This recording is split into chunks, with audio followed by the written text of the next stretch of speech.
औज़ु बिल्लाहि मिनश्शैतानिर्रजीम बिस्मिल्लाहिर्रहमानिर्रहीम। अस्सलामु अलैकुम वरहमतुल्लाहि वबरकातुहू। डियर स्टूडेंट्स, कैसे हैं आप? उम्मीद है खैरियत से होंगे। तो चलें शुरू करते हैं। आज हमारा लेक्चर नंबर 7 है C1 फिज़िक्स फर्स्ट ईयर का, और चैप्टर नंबर 8 जो है वो हमने स्टार्ट किया हुआ है। और चैप्टर नंबर 8 के अंदर कल हम डॉपलर इफ़ेक्ट जो है उसको हमने स्टडी करना शुरू किया था, और डॉपलर इफ़ेक्ट की कल आपको डेफिनेशन बताई थी और आपको एक एग्ज़ाम्पल जो है वो दी थी।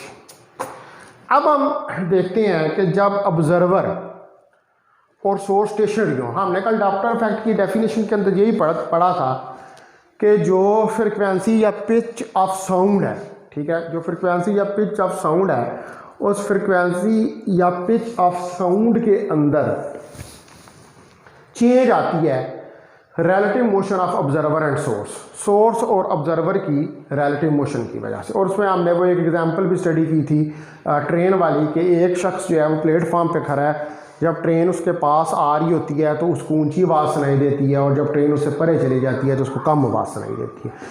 तो ये साउंड की इंटेंसिटी है, पिच है या फ्रिक्वेंसी है, इसके अंदर जो वेरिएशन आ रही है वो रिलेटिव मोशन की वजह से आ रही है, क्योंकि पहले ट्रेन जो है वो उस पर्सन की तरफ मूव कर रही थी और उसके बाद वो उस पर्सन से दूर जा रही थी। तो जब वो उसके करीब मूव कर रही थी, उसके पास आ रही थी, तो उसको आवाज़ ऊंची सुनाई दे रही थी, और जब वो उससे अवे मूव कर रही थी तो आवाज़ उसको नीची सुनाई दे रही थी। ठीक है डियर स्टूडेंट्स, तो अब आप देखें कि अगर सोर्स और ऑब्जर्वर दोनों स्टेशन भी हैं, then source and observer are stationary। जब सोर्स और ऑब्जर्वर स्टेशनरी हैं तो सपोज करें कि v is the velocity of sound in the medium, v velocity of sound in the medium. v जो है वो वेलोसिटी ऑफ साउंड है किसके अंदर? मीडियम के अंदर, ठीक है। और सोर्स जो है वो अमिट करती है sound of frequency f and wavelength lambda, ठीक है। सोर्स अमिट a sound of frequency f and wavelength lambda, ठीक है। अगर both observer and source are stationary, अगर दोनों स्टेशनरी हैं, if both observer and source are stationary, अगर दोनों ऑब्जर्वर और सोर्स जो हैं वो स्टेशनरी हैं, यानी कि ऑब्जर्वर और सोर्स जो हैं वो मूव नहीं कर रहे, ठीक है जी। सोर्स और ऑब्जर्वर जो हैं वो मूव नहीं कर रहे, यानी कि दोनों जो हैं वो स्टेशनरी हैं। तो उस केस के अंदर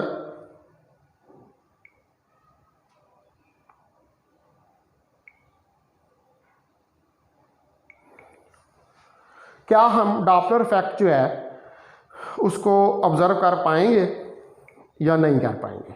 ये चीज़ जो है इसको हमने समझना है, ठीक है। और इसके हवाले से हम कुछ केसेस जो हैं उनको भी स्टडी जो है वो करेंगे।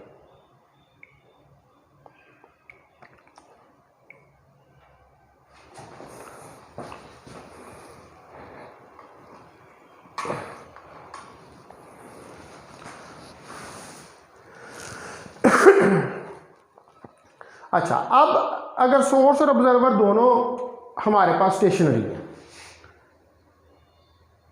ठीक है, हमने कहा कि वी वेलोसिटी ऑफ साउंड है मीडियम के अंदर, सोर्स जो है वो मिट कर रही है साउंड ऑफ फ्रिक्वेंसी एफ और वेव लेंथ उसकी लैम्डा। अगर बोथ ऑब्जर्वर और सोर्स जो है वो स्टेशनरी है, then number of waves received, ठीक है, तो फिर जो नंबर ऑफ वेव रिसीव करेगा observer, then number of waves received by the observer. तो जो नंबर ऑफ वेव्स जो है वो रिसीव कर रहा है ऑब्जर्वर इन 1 सेकेंड, 1 सेकेंड के अंदर, वो कितनी होगी, F is equal to we over lambda, यानी कि ये फ्रीक्वेंसी होगी। अभी मोशन स्टार्ट नहीं हुई है, अभी जो मोशन है वो स्टार्ट नहीं हुई है, मोशन नहीं हो रही अभी। अभी दोनों सोर्स और ऑब्जर्वर जो हैं वो रेस्ट के ऊपर है। तो जब रेस्ट के ऊपर है तो सोर्स साउंड को इमिट कर रही है, और जो सोर्स साउंड को इमिट कर रही है वो साउंड की फ्रीक्वेंसी जो ऑब्जर्वर तक पहुंच रही है वो कितनी है, वो F is equal to we over lambda है। अभी यहाँ पर कोई रिलेटिव मोशन नहीं है। लेकिन अब इसी सूरत हाल के अंदर अगर हम दो केसेस जो हैं उनको स्टडी करें, ठीक है, अब यहाँ पर हम रिलेटिव मोशन जो है वो करवा दें।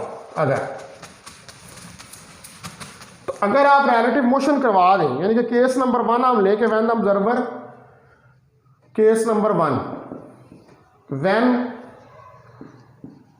Observer moves towards the source, observer जो है वो सोर्स की तरफ मूव कर रहा है, यानी कि सोर्स स्टेशनरी है। आप सपोज करें कि ये सोर्स है और ये सोर्स स्टेशनरी है और ये यूएस इसकी वेलोसिटी ऑफ सोर्स, यूएस क्या है, वेलोसिटी ऑफ सोर्स, और ये जो वेलोसिटी ऑफ सोर्स है यह हमें पता है कि ये 0 के बराबर है। अब यहां पर ये एक बंदा है, ठीक है, ये ऑब्जर्वर है, इसको आप कह लें ऑब्जर्वर। ये ऑब्जर्वर यहां पर मूव करता हुआ इस सोर्स की तरफ आता है, ठीक है, और ये सोर्स जो है इसमें से वी वेलोसिटी की साउंड हर तरफ निकल रही है, वी वेलोसिटी की साउंड हर तरफ निकल रही है। और ये ऑब्जर्वर जो है ये इसकी तरफ मूव कर रहा है यू नॉट वेलोसिटी के साथ। यू नॉट क्या है, ये वेलोसिटी ऑफ ऑब्जर्वर है,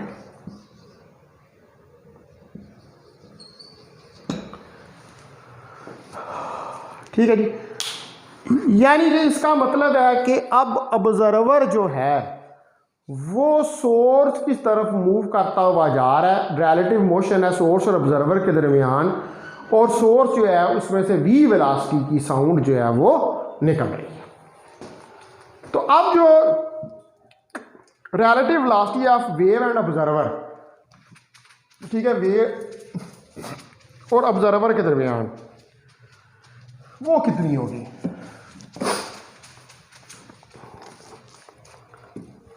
relative velocity of waves and observer, that is equal to v plus u naught. u naught is the velocity of observer and v is the velocity of sound waves. अब जो number of wave received होंगी इन 1 second, ठीक है, no number of waves received in 1 second to the observer are modified. अब वो modified हो जाएगी क्योंकि रिलेटिव वेलोसिटी आ गई है, रिलेटिव मोशन हो गई है, एंड वो फ्रिक्वेंसी हो जाएगी एफ ए। ये आपका ऑब्जर्वर ए है, तो ये कितनी करेगा v plus you not over lambda. ये फ्रिक्वेंसी जो है अब रिलेटिव मोशन की वजह से उस ऑब्जर्वर को रिसीव हो रही है। ठीक है, अब आपको इस बात का पता है कि v जो है वो f लैम्डा के बराबर होता है और लैम्डा जो है वो v ओवर f के बराबर होता है। तो ये लैम्डा की वैल्यू उठा के इस इक्वेशन में सब्स्टिट्यूट कर दें तो एफ ए हमारे पास v plus you naught v over f। तो F A is equal to v plus you not over v into F.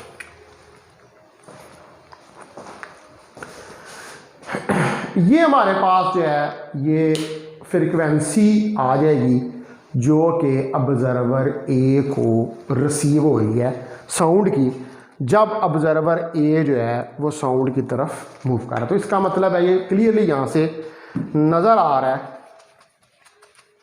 कि जो फैक्टर है हमारे पास v plus you not over v is greater than 1 है। So f A is greater than f, hence the frequency will increased. यानी कि अब जो ऑब्जर्वर को आवाज़ सुनाई देगी वो इंक्रीज्ड आवाज़ होगी क्योंकि ऑब्जर्वर जो है वो सोर्स की तरफ मूव कर रहा है। और ये चीज़ जो है ये हमने मैथमेटिकली जो है वो प्रूव करके दिखा दिया है कि जब ऑब्जर्वर सोर्स की तरफ मूव करता है तो फ्रिक्वेंसी जो वो ऑब्ज़र्व करता है वो इंक्रीज़ हो जाती है, उसको ऊंची आवाज़ जो है वो सुनाई देती है। ठीक है जी, अब दूसरा केस जो है वो हम लेते हैं कि जब ऑब्जर्वर जो है वो moving away from the source है, कि जब वो सोर्स से परे जा रहा है। Case number 2,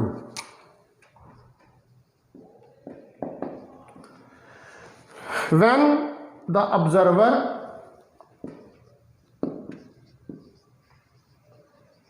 moves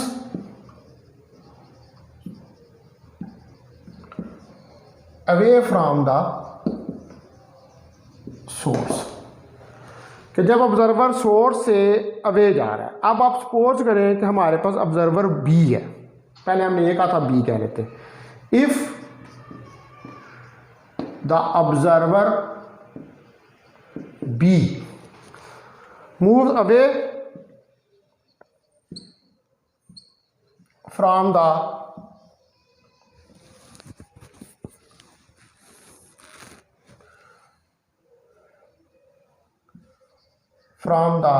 stationary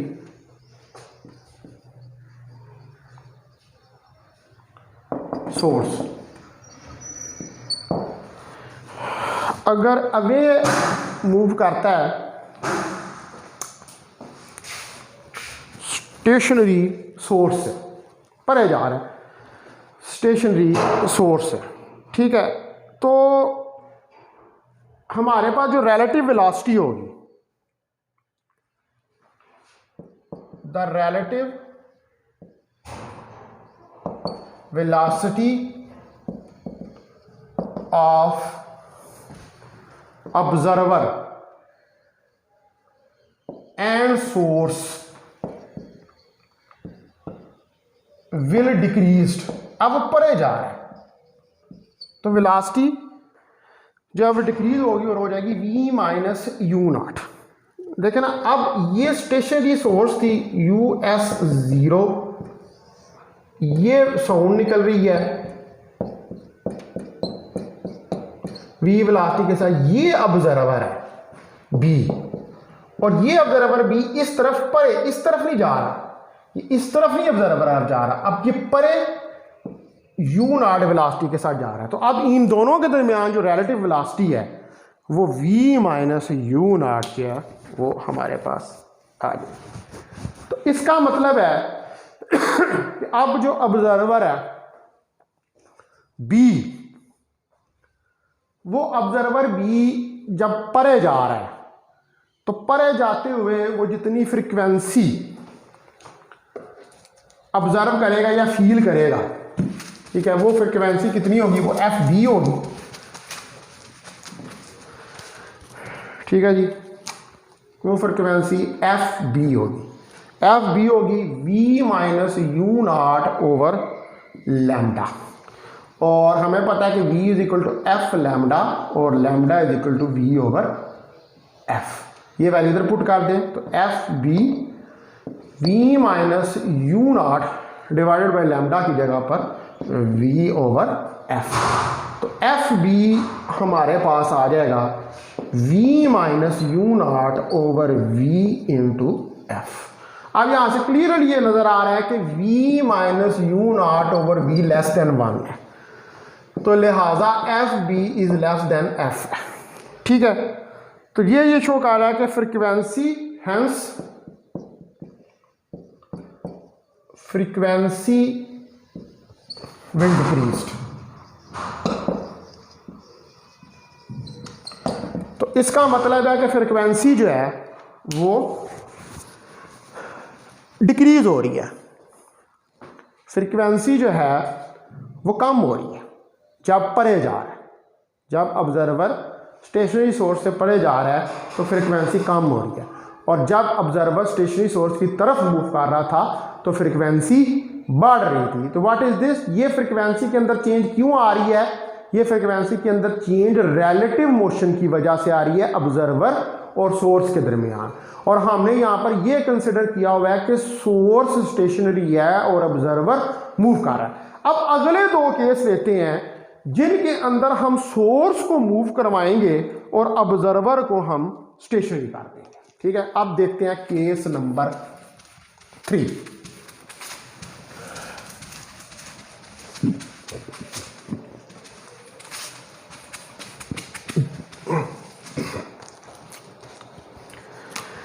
case number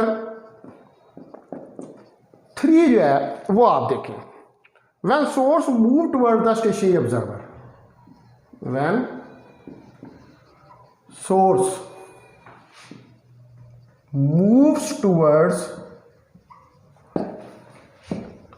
the stationary observer, यानी कि अब ऑब्जर्वर स्टेशनरी है और सोर्स मूव कर रही है, यानी कि यू नॉट वेलोसिटी 0 है। ठीक है, यू नॉट वेलोसिटी 0 है। अब सोर्स की जो वेलोसिटी है यू एस है, source is moving towards observer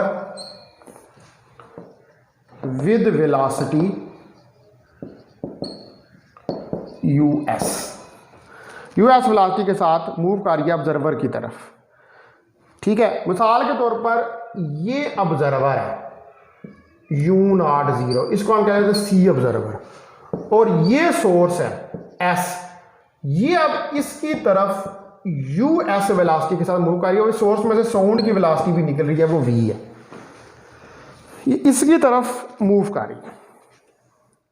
तो अब जब इसकी तरफ मूव करेगी तो 1 सेकंड के अंदर वेव जो है वो कंप्रेस्ड होगी। ठीक है, so in 1 second the waves are compressed, dubbing, and by an amount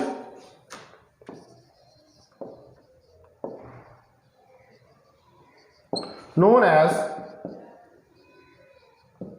Doppler shift.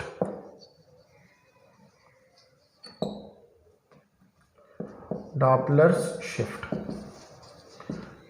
तो वेव्स कंप्रेस होंगी, यानी कि वेव लेंथ जो वेव की है वो कंप्रेस होगी, और वो जो कंप्रेस होगी उसको हम कहते हैं डॉपलर शिफ्ट, कि वेवलेंथ के अंदर डॉपलर शिफ्ट आएगी, और इसको हम रिप्रेजेंट करते हैं by delta lambda.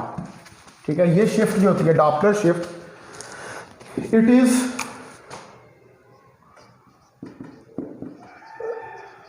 represented by delta lambda and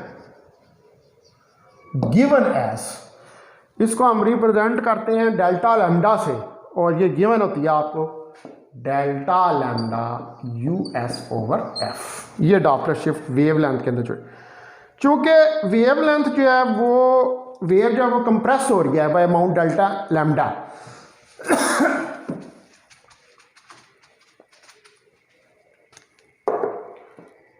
as wave is compressed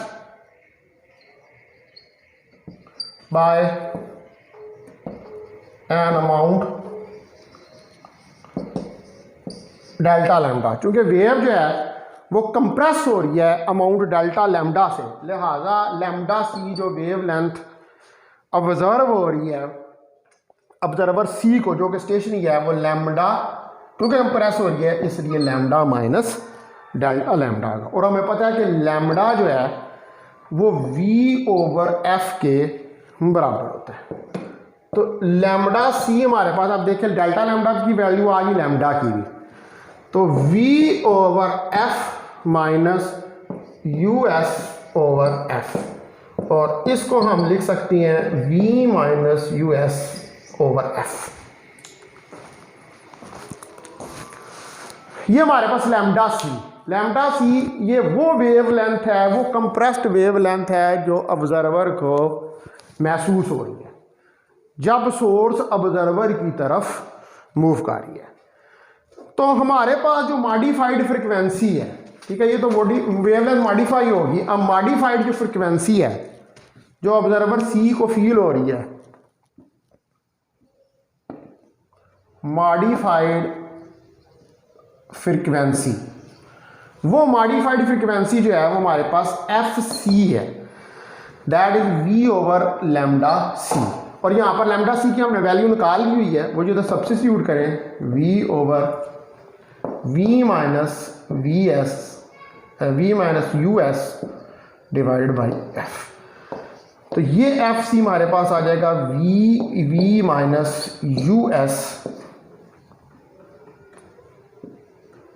into F. और यहां से हमें ये क्लियरली नजर आ रहा है कि v into V minus U S जो है ये ग्रेटर देन 1 है, एक से बड़ा है, लिहाजा F C is greater than F.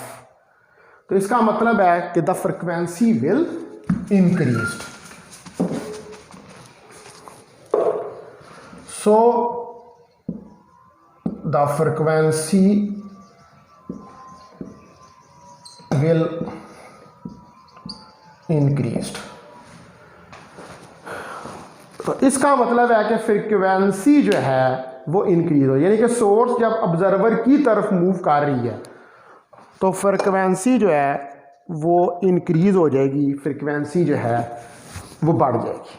ठीक है, तो अब हम देखते हैं इसके अंदर जो चौथा और लास्ट केस है जो आपके कोर्स में है, वो ये है कि when source moves away from the stationary observer.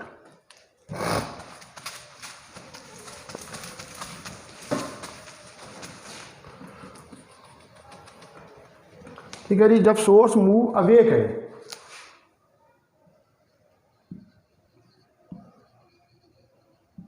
From the stationary observer से, यानी कि ये आपका ऑब्जर्वर अब ले लेते हैं हम डी है, जिसकी U0 0 है, और ये हमारे पास सोर्स है और ये इससे अवे मूव कर रही है किसी वेलोसिटी US के साथ, और साउंड की वेलोसिटी जो है वो V है।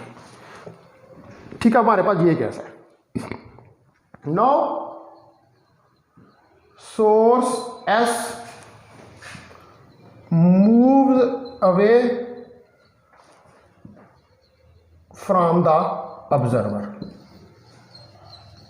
अब अवे जा रहा है, सोर्स जो है वो अवे जा रहा है, सोर्स ऑब्जर्वर से परे जा रहा है, ऑब्जर्वर की तरफ नहीं जा रहा, ऑब्जर्वर से अपोजिट डायरेक्शन में मूव कर रहा है, उससे परे जा रहा है।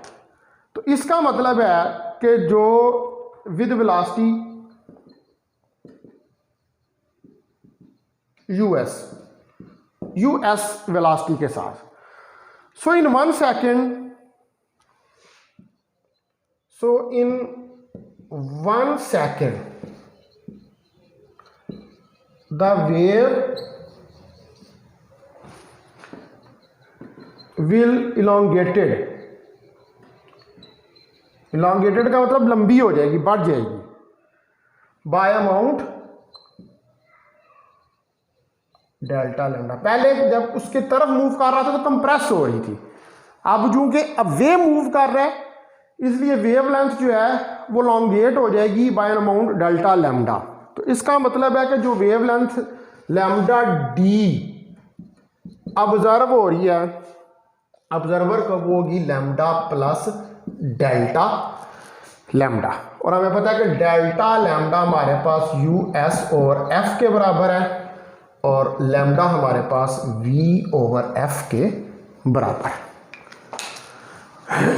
ठीक है, अब चूंकि परे जा रहा है इसलिए वेव लेंथ जो है वो अलोंगेट होगी, वेव लेंथ जो है वो एक्सपेंड हो जाएगी, बढ़ जाएगी। पहले केस में चूंकि सोर्स मूव कर रही थी टुवर्ड्स द ऑब्जर्वर, तो वो वेव लेंथ जो थी वो कंप्रेस हो रही थी, कम हो रही थी, दब रही थी, इसलिए वहां पर हमने लैम्डा सी को लिखा था लैम्डा माइनस डेल्टा लैम्डा। अब चूंकि वेवलेंथ एक्सपैंड हो रही है इसलिए हमने इसको लैम्डा प्लस डेल्टा लैम्डा जो है वो राइट डाउन किया है। तो अब आप ये वैल्यूज इस लैम्डा डी वाली इक्वेशन के अंदर सब्स्टिट्यूट कर दें तो हमारे पास आप देखें कि लैम्डा डी जो है वो आ जाएगा we plus F plus U S over F. ये हमारे पास लैम्डा डी आ जाएगी और लैम्डा डी जो है इसको हम लिख सकते हैं V plus U S over f.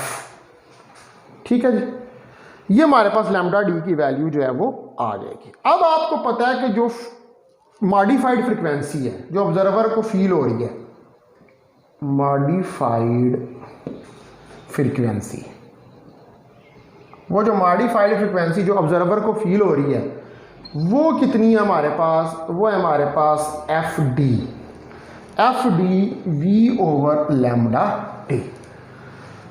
तो यहां पर आप लैम्डा डी की वैल्यू सब्स्टिट्यूट करें तो ये आ जाएगा we plus U S over f और f d v into v plus U S into F.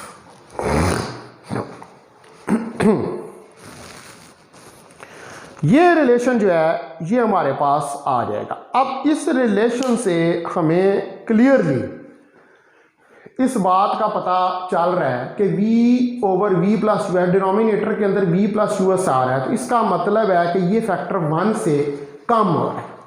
ठीक है, v plus U S is less than 1। तो अगर ये लेस देन 1 हो रहा है तो इसका मतलब है कि फिर F D is less than F है, यानी कि ये शो कर रहा है कि फ्रीक्वेंसी जो है वो अब डिक्रीज करेगी।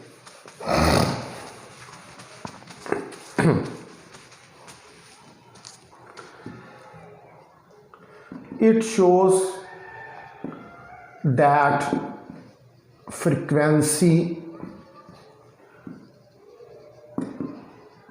विल डिक्रीज, कि फ्रीक्वेंसी जो है वो कम होगी। तो इसका मतलब है कि जब सोर्स ऑब्जर्वर से अवे मूव करती है, ठीक है जी, जब सोर्स जो है वो ऑब्जर्वर से अवे मूव करती है तो फ्रीक्वेंसी कम होती है। हमने ये मैथमेटिकली प्रूव करके दिखा दिया। और जब सोर्स ऑब्जर्वर की तरफ मूव करती है तो उसकी फ्रीक्वेंसी बढ़ती है। जब ऑब्जर्वर सोर्स की तरफ मूव करता है तो फ्रीक्वेंसी इंक्रीज होती है। और जब ऑब्जर्वर सोर्स से अवे मूव करता है तो फ्रिक्वेंसी डिक्रीज होती है। तो ये हमने चारों केसेस जो हैं उनको डिस्कस कर लिया है, जिसमें एक दफ़ा हमने सोर्स को स्टेशनरी लिया है और ऑब्जर्वर को मूव कराया टुवर्ड द सोर्स और अवे फ्रॉम द सोर्स, और दूसरे दो केसेस में हमने ऑब्जर्वर को स्टेशनरी लिया है और सोर्स को मूव कराया है towards the observer and the away from the observer. अब हम लेक्चर को यहीं पर एंड करते हैं। तो कल जो है फिर हम इस डॉपलर इफेक्ट की एप्लीकेशंस को पढ़ेंगे और उसके साथ ही फिर हम जो है वो इसके शॉर्ट क्वेश्चंस जो हैं उनको करना शुरू कर देंगे। ये अब लास्ट आर्टिकल है इसका, एप्लीकेशन ऑफ डॉपलर इफेक्ट, और ये इतना लंबा नहीं है, छोटा ही है, 10 मिनट में कल ये मैं पढ़ा दूंगा। उसके बाद फिर हम शॉर्ट क्वेश्चंस जो हैं उनको स्टार्ट कर देंगे। तो आपका बहुत शुक्रिया, थैंक यू वेरी मच। मुझे ज़रा